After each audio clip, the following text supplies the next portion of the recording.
our paper flower. We're basically going to create a shape like this. You could make two, layer them together, and put a cool embellishment on the center. Like if you have, I happen to have a shiny gem or a pom-pom, you can glue that in the center or leave it plain. But we're gonna make this flower shape here. You'll need a square piece of paper. Thin paper works great. The thicker the paper, it becomes a little bit hard because we're gonna fold it several times, but you can do it as long as you just have strong hands when it comes time to cut the paper. So my piece of paper is 10 centimeters by 10 centimeters, but it can be bigger, it can be smaller.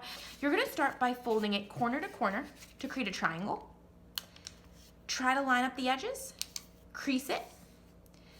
That's our first fold. Your next fold is gonna be corner to corner to create a smaller triangle. Bring that across. Before I press the edge, I make sure it's lined up. Getting that little corner there is the hardest part so that it's not bent. Pressing out the edges so they're flat, the folds are flat. I'm gonna fold it one more time, point to create an even smaller triangle. And here, if your paper is thick, it might be a little tricky, but you can do it. Just press down hard. And it's best to do this on a surface where you can really press down and get those edges flat. Now your next step is going to be, we're gonna make an upside down U shape, but I want you to look at the edges of your triangle. One edge you'll see is completely folded. You don't see any single edges of paper. One, you can see there's 1, 2, 3 lines, and then the third side you can see all the edges exposed. And I actually want you to hold your paper, your triangle, so that the completely folded and enclosed edge is on the right, and the edge where you can see 3 is on the left, and the part that's on top is where you can see all of the open edges of the paper. So hold your triangle like that. Then if you have a pencil, you're gonna do an upside down U from the middle of the left edge. It's gonna come up, just touch the top there, come back down and stop there. So it's gonna start in the middle of that edge, and it's gonna end in the middle of that edge. So I'm going up, touch the top with my upside down U, touch the middle of that edge. Now that I've gotten that upside down U shape, I'm gonna take my pair of scissors. I'm gonna go deep in the V, not at the tip of the blades. I'm gonna go deep in the V for more control and better cutting. I'm gonna cut along that upside down U through all the folded pieces of paper. Do it slowly, do it carefully. Now, this is scrap. I'll throw that, I'll recycle that later. Before you unfold the entire flower, I just want you to unfold it once and see that heart shape. You're going to take it, turn it so that the point of the heart is away from you, and cut down just a little bit so that the separation is a little bit more. You're gonna unfold it just once more, not all the way yet. Unfold it just once more, and you can see that's a deep cut, that's a deep cut. We wanna make that as deep. So take your scissor and cut that down, not all the way, because then your flower will break. Just cut it down a little bit deeper. We're gonna do 2 more cuts because when you unfold the whole thing, you'll see that needs to be cut deeper and that needs to be cut deeper. So I'm gonna take my pair of scissors, cut it down a little bit, and cut the opposite one down a little bit more. So now each petal is a little bit more separated. Now this is gonna sound a little strange, but we're actually gonna take off one petal. This is going to help us when we go to fold and connect our flower so that it has this kind of cup shape. It's not flat. So it doesn't matter which petal you cut away, but all you're gonna do is take your scissors, cut in a bit more, cut in a bit more, and if it doesn't fall away, you could probably just take it off. This is now scrap.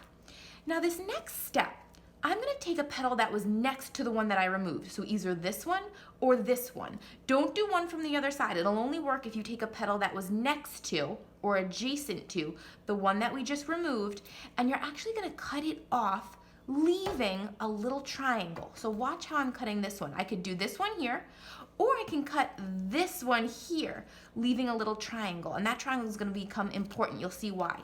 So now that is scrap. Before I connect my flower, I'm gonna take either a pencil that has like a cylindrical shape, or any stick will work. This is just kind of a skewer. Use my pencil. Now this is the part where it took me practice to get this, but I'm gonna kind of wrap the paper of the petal around the pencil and drag the pencil, and this way I kind of get the petal to take this kind of curved form. Because a flower, not many flowers have perfectly flat petals. There's usually a little curve to them. So I'm going petal by petal. And this actually, I tried this with thicker paper. I tried this with thinner paper. Now you might have seen there, I had a little rip, and this is pretty thin. I'm using origami paper for this one, and I got a little rip in my flower. But I want to keep using it. I want to see if you can really see that rip when I connect my flower, because it might actually disappear. Well, we'll see. Or I might put, before I do it, I'm gonna put a little tape on the back. And hopefully I can still use this flower this paper. I don't wanna waste this paper, so we'll see what happens. There's a little rip, but I'm not too worried about it because I might end up I've got another little gem that I could put in the center, or even a little green pom-pom that I can put in the center. So there's ways to fix that, or just kind of make it so you don't see it so much. Now, take your flower, you've done the curls to the petals, you're gonna fold this petal underneath this one, and right where, I'm gonna turn it over so you can see why that triangle was important. That triangle is now sitting behind the petal that's next to it, and I'm gonna get a little bit more tape. You could even do this with glue, but tape works faster. I'm gonna tape that triangle to the back of that petal, and now I've got my flower shape. Now in the center, and I think I do, like you could leave it just like that, I'm gonna put a little dab of glue, maybe I got a slightly bigger pom-pom, and I'm gonna put it right there. I think that'll look good. So I've got some Elmer's glue. You could put your whole flower together with Elmer's. You could use a combination of Elmer's and tape, which is what I'm doing. I'm gonna get a bit of glue in the center, place my pom-pom there, and I'm gonna let it dry for a while before I do anything more with my flower, because I really want that to stay in the center. And there's my flower. And again, if you want to cut another one, you could put it behind it to give it 2 different layers of petals. And that is how you can make a really simple paper flower out of a square of paper. You'll need some scissors, glue, and tape, and a pencil to do the curling of the petals. Have fun, friends!